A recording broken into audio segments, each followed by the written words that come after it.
বাংলাদেশের ইতিহাসে, রাজনীতির ইতিহাসে আজকের দিন এক ঐতিহাসিক দিন। কেন ঐতিহাসিক দিন?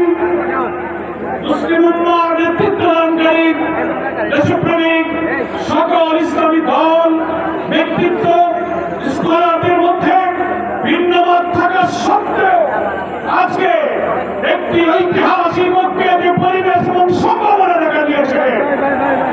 সৈয়দ মোহাম্মদ রেজাউল করিম রহমানের আজকের ঐতিহাসিক মঞ্চে যারা বসে আছেন তারাই হচ্ছে এই ঐক্যের মহাকাণ্ডারী।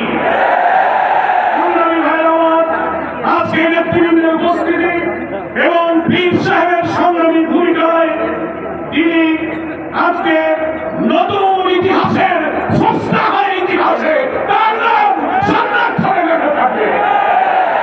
সংগ্রামী দেশবাসী ভাইয়েরা, আমি অন্তর্বর্তীকালীন সরকারের প্রধান প্রফেসর ডক্টর মোহাম্মদ ইউনূস আপনাকে বলতে চাই, আপনিও ন্যাশনাল কনসেনসাস কমিশন যেটা হয়েছে তারও আপনি চেয়ারম্যান, তার কো চেয়ারম্যান করা হয়েছে প্রফেসর ডক্টর ইলিয়াসকে।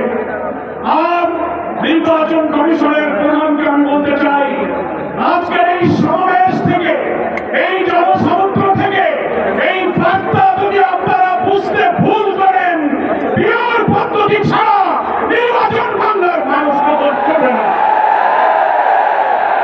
আমি প্রধান উপদেষ্টা, নির্বাচন কমিশনার সকলকে বলবো, আপনি জাতির উদ্দেশ্যে নিরপেক্ষ থাকার অঙ্গীকার করেছেন।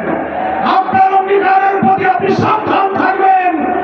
আপনার কোন কোন ভূমিকায় জাতির মধ্যে কিন্তু সংশয় তৈরি হয়েছে। পরিষ্কার বলতে চাই, আপনি সোজা থাকবেন। আমরা আমাদের জন্য কোন দলের জন্য আমরা পক্ষপাতিত্ব চাই না। 2000 ছাত্র জনতার জীবন, হাজার হাজার মানুষের রক্ত, 17-18 বছরের মানুষকে ফাঁসি, অত্যাচার, জুলুম, রিমান্ড, ক্রসফায়ার দিয়ে পীর বাসাইকে যে নির্বাচন করেছেন, সেই সংগ্রাম আমরা ব্যর্থ হতে দেব না। ফলে আপনাকে অবশ্যই জাতির যে দাবি উচ্চারিত হয়েছে, নির্বাচনের লেভেল প্লেইং ফিল্ড আপনাকে নিশ্চিত করতে হবে।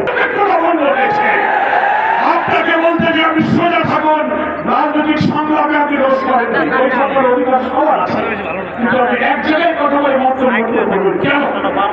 আপনাকে জাতির সামনে আসতে হবে, সকল দলের সাথে বসে আপনি বলবেন, ভাই আমাদের এই অসুবিধা, আসুন আমরা সবাই মিলে কিন্তু আপনার এই ভূমিকায় প্রশ্ন তৈরি হয়েছে। আগামী 8-10 মাস পরে যদি নির্বাচন হয়, আপনি সোজা থাকবেন কিনা? আপনাকে এই 8 মাসে নিরপেক্ষতার প্রমাণ আপনাকে দিতে হবে। আপনাকে নির্বাচনের আগে যে শর্ত, মানবতা বিরোধী গণহত্যাকারীদের বিচার অবশ্যই দ্রুত দৃশ্যমান করতে হবে। দিল্লিতে বসে দিল্লির দাবিদার শেখ হাসিনা এই বাংলাদেশকে আবার উস্কানি দিয়ে ভারতের সেবাদেশে পরিণত করার ষড়যন্ত্র করছে। অবিলম্বে নির্বাচনের আগে এই বিচার আমরা দৃশ্যমান দেখতে চাই। সংস্কারের ব্যাপারে অনেকে ঢিলা দিচ্ছেন, ইলেকশন সংস্কার একসাথে হবে, ক্ষমতায় নিয়ে করবো। কিভাবে বুঝলেন কে ক্ষমতায় যাবে? জনগণের ভোট লাগবে, 5 দিন পরে আপনি ক্ষমতায় যাবেন।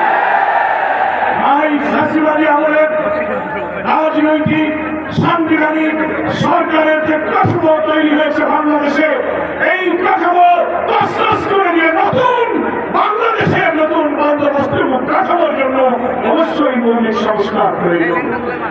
এই প্রশাসনিক ব্যবস্থার মধ্যে আমরা নতুন কোন ফাঁসিবাদ, নতুন কোন হাসিনার আমরা জন্ম দিতে চাই না।